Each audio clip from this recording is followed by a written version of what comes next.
Hello guys, welcome back to our blog. তো আজকে আবার নিয়ে চলে এসেছিলাম হাবড়া দাদা বৌদির বিরিয়ানি। তো এখানে বিরিয়ানিটা ওপেন করছি। প্রথমে তো প্লাস্টিকটাই সরাতে পারছিলাম না, তো যাই হোক প্লাস্টিক সরিয়েছি। এই যে দাদা বৌদির লোগো রয়েছে। এবার ওপেন করলাম, দেখো পুরো ফুল কন্টেনার ঠাসা ঠাসা একদম রাইস দেওয়া। আগের দিনেও যেটা বলেছিলাম, তারের রাইস, মশলাদার রাইস এবং সাদা রাইস মিক্সড করা থাকে। আর কোয়ান্টিটিটা একজনের জন্য এনাফ কোয়ান্টিটি। তো আমরা শেয়ারে খেয়েছিলাম, আমি আর তোমাদের দাদা আমরা শেয়ারে খেয়েছিলাম।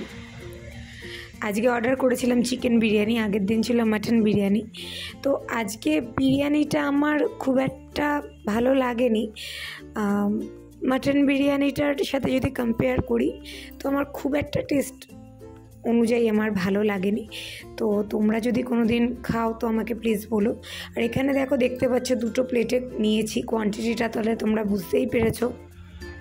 সাথে রয়েছে এক পিস আলু, একটা ডিম এবং একটা ধামসা সাইজের চিকেনের পিস, এবং সাথে অবশ্যই স্যালাডের মধ্যে শসা, পেঁয়াজ, লঙ্কা। যেহেতু শসা খাই না তাই পেঁয়াজ আর লঙ্কাটা নিয়েছি।